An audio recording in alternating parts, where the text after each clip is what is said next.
สบายดีอันนี้เป็นเฮือนทรงภูไทยปลูกเองบ่ปลูกเองเนาะงามเลยข้าเจ้าปลูกเอาส่วนหลายทางพี่ก็ยังมีเป็นเฮือนคอกอาศัยคอนี่แหละไปมุงนี่บอกว่าอันนี้ก็เป็นเล่าเข้าไปมุงเล่าเข้าสาธุเจริญพรสาธารณโยมท่านสาธุชนทั้งหลายเมื่อนี้ก็ครูบาได้มาที่บ้านนาเฮืองเมืองคำเกิดแขวงบัวดีคำไซมาเลาะเบิ่งการเป็นอยู่ของข้าเจ้าว่าเป็นอะไรเนาะบ้านนาเฮืองข้างหลังของเฮานี่ก็เป็นเฮือนข้อเป็นเฮือนข้อสมัยตะกี้นี่ทุกมื้อนี้ก็หาได้ยากแล้วเนาะเพราะว่าส่วนหลายนี่ก็สิเป็นเฮือนแบบนี้ไปแล้วเป็นเฮือนเวลาบ้านเนาะแต่ตอนนี้ก็เป็นเฮือนข้ออยู่นี่เนาะมาเบิ่งว่าเป็นเท่าใดเดี๋ยวเราไปเบิ่งนำกันเลยนี่อันนี้เขาเฮ็ดด้วยข้อมุงด้วยข้อฝากับฝาคอเนาะนี่อันนี้ สบายดีนี่เป็นเฮือนของข้าเจ้าและการเป็นอยู่เนาะสลายข้าเจ้าก็ปลูกฝังเป็นพักอันนี้เป็นพักบัวพักหอมป้อมต่างๆการปลูกฝังของข้าเจ้าอันนี้ก็บ้านนาเฮืองเมื่อนี้ก็มีโอกาสได้มาย่างสมอันนี้ก็คอเนาะเปลี่ยนคอที่ว่าข้าเจ้าปลูกเอาส่วนหลายทางพี่ก็ยังมีเปลี่ยนเฮือนคออาศัยคอนี่แหละไปมุง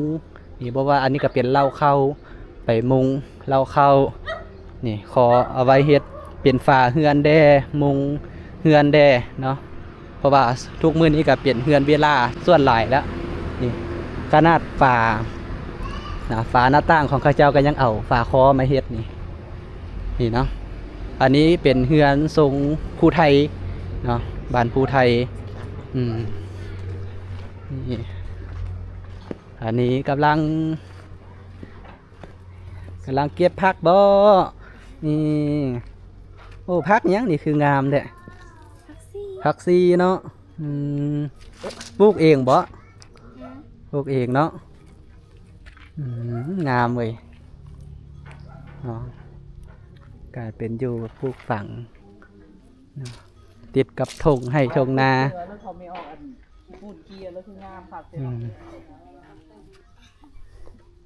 เดี๋ยวพาลงไปเบิกทางลุ่มว่าเป็นอะไรนี่อันนี้เป็นเฮือนทรงภูไทยสลายกับเป็นเฮือนยกสูงเฮือนสูงเนาะ3 คันหนัก3 คัน อันนี้สลายกับเมียนเผ่าภูไทย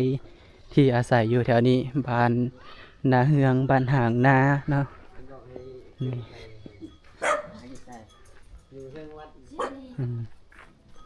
ทงไฮทงนาโอ้มากพี่เหลืออันนี้มะขามแฟบเนาะโอ้ไปเอามาแต่ไสนี่เอามาแต่ป้าอันนี้กำลังเฮ็ดอย่างอันนี้แก้กันใส่ป่องไว้ละใส่น้ำตาลเอาไปเสื่อมกับน้ำตาลเนาะเป็นอะไรมากมันรสชาติของมันส้มๆอยู่ส้มเห็นมากดำๆอยู่เนาะแกะออกมาแล้วเป็นอันนั้นเนาะแม่แดงๆอยู่ว่าในอนาคตเขาจะอาจจะเที่ยวมากแล้วก็เอามากนี่มาปลูกไว้อยู่วัดมากบ่มีบ่ที่วัดก็มีบ่บ้านเฮือนอยู่ติดกับทุ่งนาเลยเนาะทุ่งนาควงแค่ควงว่ารถไถเขารถแท็กเตอร์เนี่ยสลายข้าเจ้ากะสิปลูกฝังเลี้ยงสัตว์เนาะการเป็นอยู่ของข้าเจ้าอันนี้ก็ผักเทียมแล้วก็ผักอันนี้เบียร์มักเพชรเนาะนี่ขอบอกไปทงไฮทงนานี่คอที่เขาเห็นที่เขาไปเฮ็ดเหือนี่อันนี้แม่นป้าคอได้นี่แต่ตอนนี้ก็กำลังย่างไปตามทางบ้านนาเฮืองอันนี้ก็แม่นอีกหลังหนึ่งที่เป็นเฮือนยกสูงแล้วก็ใส่คอแล้วก็ฝากระตาดเนาะผสมประสานกันไปตอนนี้หนทางอยู่บ้านข้าเจ้ากะถือว่าปูทางอย่างเปลี่ยนที่ให้ห้อยละมาในส่วนก่อนนั่นล่ะเขายังเปลี่ยนทางแดงเนื่องจากว่าถือโครงการกังหันลมข้าเจ้าก็เลยเฮ็ดทางให้ไปมาสะดวกเนาะ ค่าแพงค่าดอกนี่ก็คือสิแพงแล้ววันนี้เนาะขนาดตอนทางแดงก็ยังแพงละ คิดเด้อผู้ใดที่มาเอาผัวเอาเมียทางนี้เฮือนของเขาเจ้านี่สลายเป็นเฮือนยกสูง เนาะไทยคนไทยนี่เขาจะว่าจับมือเสียหมู เออ จับมือเสียแสนจับแขนเสียควายเด้อผม ปา ว่าน นั้นผมบอก แม่ โอ้ น ตายแล้ววันนี้ ระวังเด้อ จับมือเสียแสนจับแขนเสียควายเด้อ นี่อันนี้เป็นเฮือนของเขาเจ้าฝาเฮือนเขาเจ้าก็เอาอันคอมาเฮ็ดเนาะนี่อันนี้ก็เอาคอสลาย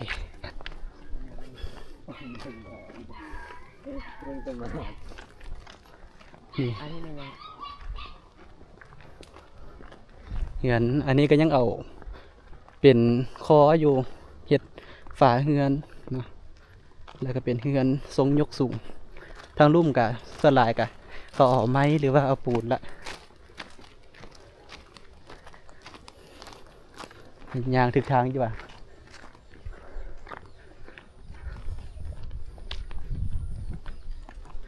ยาวเหมือนกันวะ ยางมาเลยสันนี่หนทางอีกยาวไก่ อยู่บ้านนอก อืม เยื่อมาแล้วใส่ชีวิตอยู่นอกบ้านพวกเขาเหือนเข้าตาลกันเลยบ่มือเหือนมือตาลกันเลยเนาะไปอยู่ห้องไปแฟนซี ทางข้างหน้าล่างเลื่อนเหมือนบางเปล่าแดดจะเผาผิวพองจะมองใหม่ข้างเทิงนั้นมีหุบเหวมีเปลวไฟ ถ้าเฮาอ่อนแอเฮาจะไปใดจังใดกัน สวยงามไปมาสะดวกเนาะบัดนี้เนาะ เมื่อย เมื่อยวะเมื่อยเนี่ย สบู่มีน้ำเฮอกี้ เมื่อนำเมื่อกี้อ๋อแล้วจะ อยาก ไป กิน หา น้ำ เบิ่งตามของเมืองนี่เด้อกินเด้อ ห้ามา อืม ขันอึดปันหัน โอ้เหือนหลังนี่เยอะเลยนี่เป็นเอนะมีแต่หลังเยอะๆเงินไปเลยก็ได้ ควาย2ตัวยังบ่ทันเหือเปิดลงเฮือนก็ อ๋อควาย2 ตัวปือเฮือนกับอะไรสิก็เลยมาคำ5 บาทปะเงินอีก100 ล้าน ทุกมือนี่อันจัวกระไส้แต่เงินบาทอยู่แล้ว อืม บาทมีบาทบ่นี่ว่าบาท เงินตักบาทปะ เงินตักบาท แม่น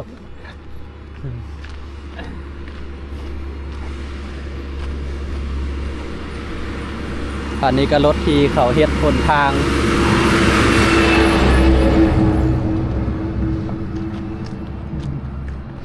เบิ่งไปทางพูนก็สิเห็น